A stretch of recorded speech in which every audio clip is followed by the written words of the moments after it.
Nobody wants to be interrupted or told that they're wrong. And yet a year ago, it happened to all of us.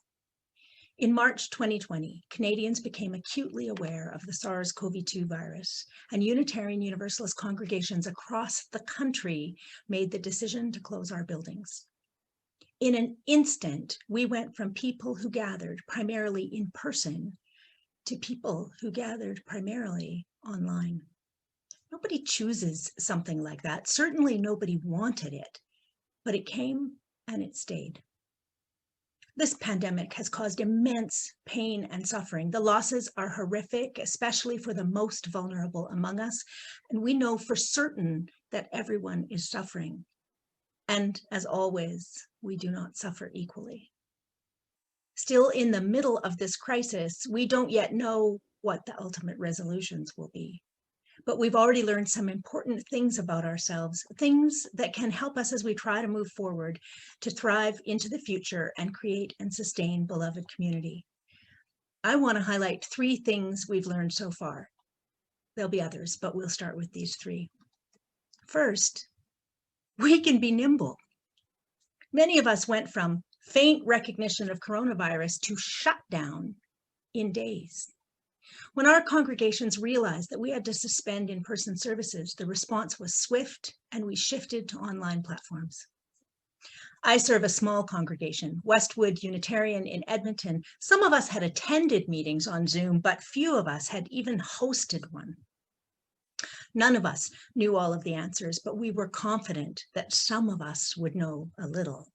So we called on members and friends of the congregation, an online education expert, a musician with tech skills, digital wizards who could help get our elders online. We looked for who likes a tech adventure and learned from their courage.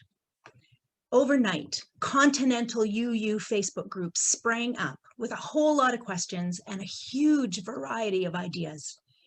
The beauty was that we were cross-pollinating.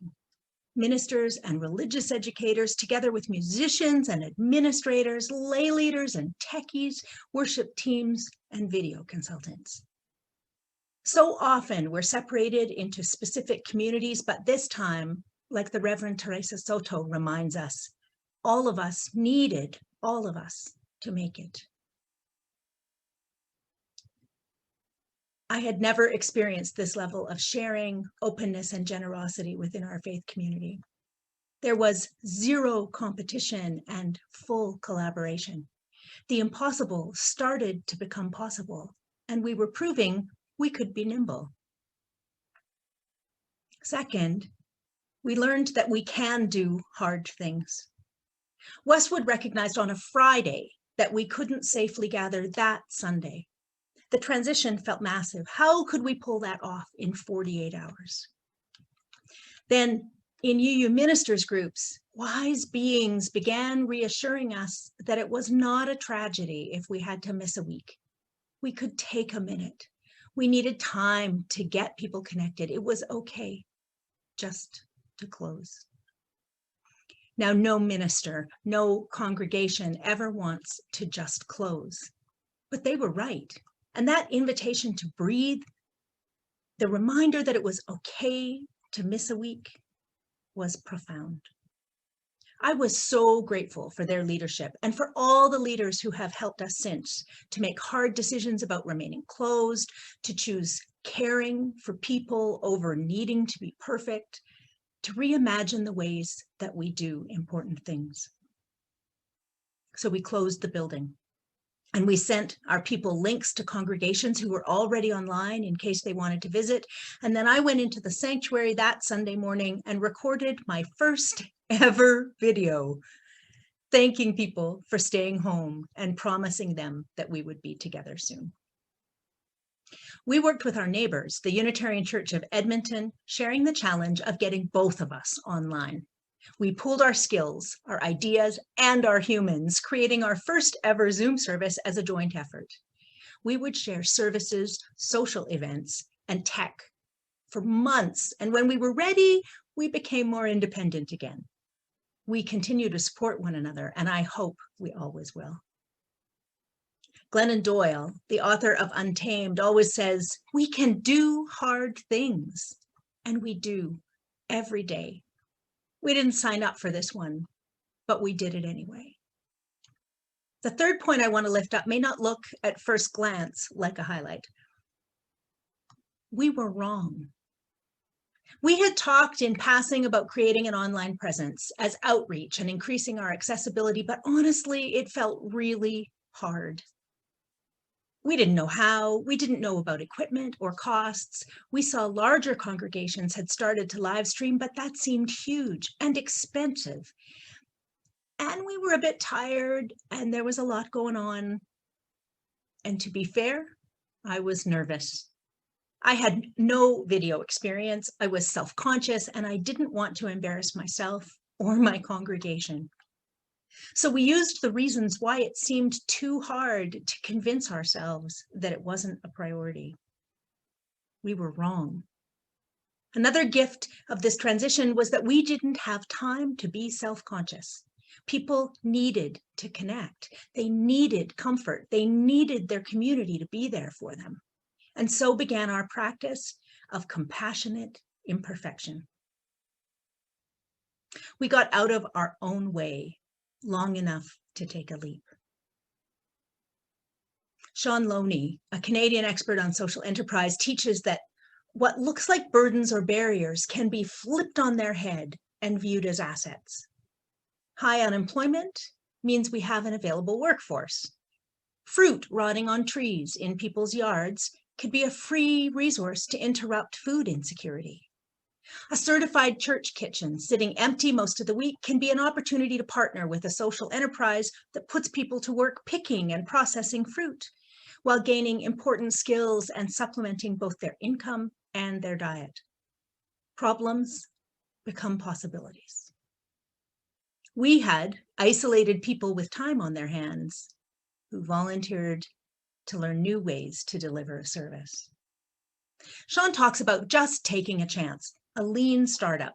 Try something, start small. If it works, expand on it. If it doesn't, learn and pivot. We didn't need live streaming or fancy equipment. We just got a Zoom license and got our folks logged on. The pandemic took away the time for speculation. It interrupted the practice of looking for reasons that we couldn't do it. Instead, we were motivated to find ways that we could. Our why was solid. We needed to be together. What we had was good and valuable and suddenly inaccessible, just when we needed one another the most. We were right that it was unfamiliar and complicated and not ideal, but we were wrong that it would be too hard. Now, people from across the country, from around the world, have been joining us. Friends and family, past members who've moved away, people who Googled winter solstice and found Westwood. We have fewer casual visitors, but those who make the effort to attend seem to be sticking around. Plus, we have had guest speakers and musicians from across the continent with no travel costs. We have become accessible in ways we had never imagined. People whose child can't manage a crowd can now attend church. A healthcare worker can join on their break from the hospital. People take their phone on a walk in the woods and listen in. Someone with allergies is safer in their own home. No one had to brave the -40 this winter. Even more, we could watch the recording later on YouTube with captions and volume control. We can choose the best time to watch, listen in bite-sized pieces, or revisit an important message. It's not perfect. There are issues around access to equipment and internet. We miss singing together. We've lost the small, private side conversations. Not everyone is comfortable online, so we continue to learn and grow and adapt. We're still trying to steady our course, but we are continuously moving forward. And here's why I'm so excited.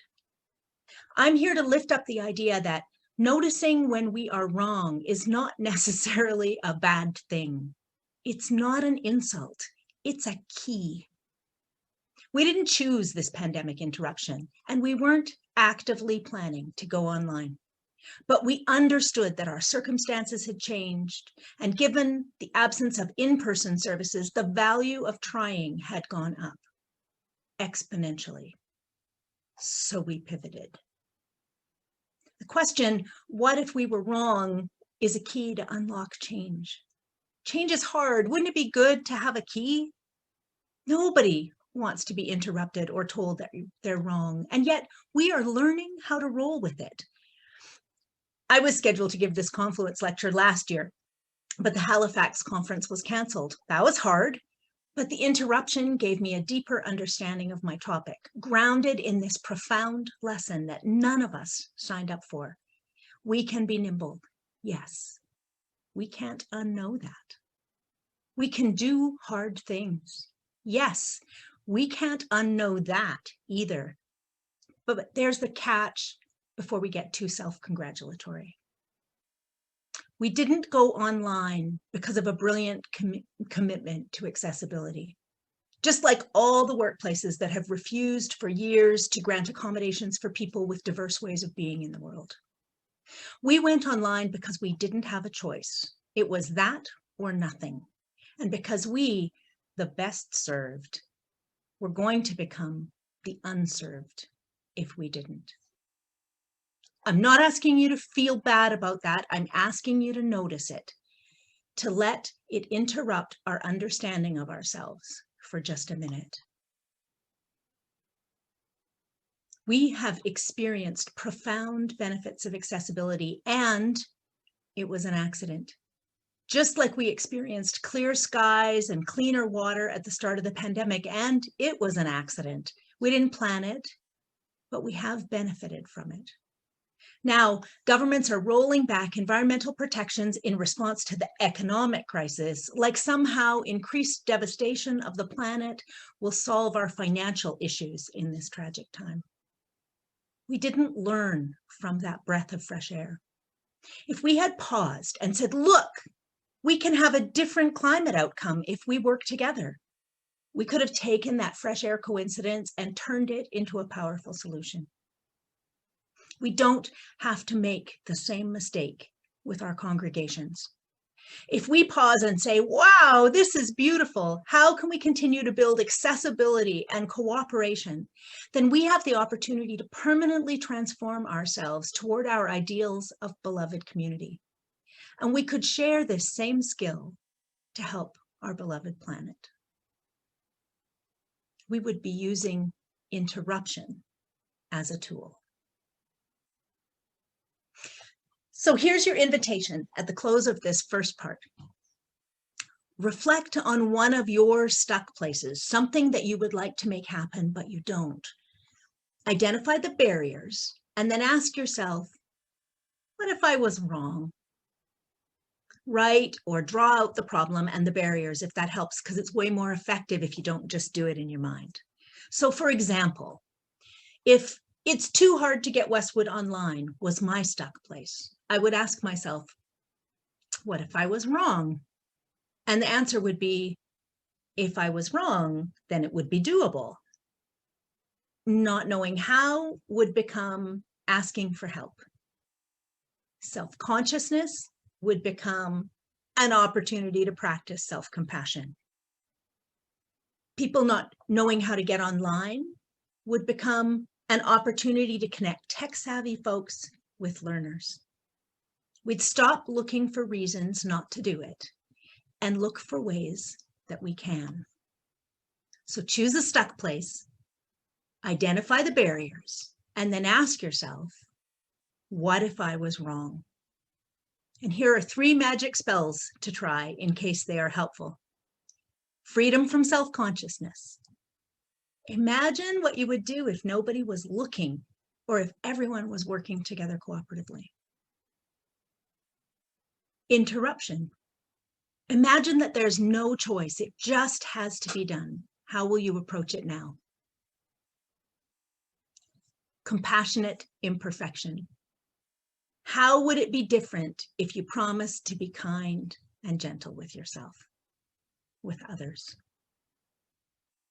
Use the question, what if we were wrong, to turn problems into possibilities. The invitation will be on a slide for the next minute, and there is a downloadable worksheet in the video description below. See you in part 2. Do the thing.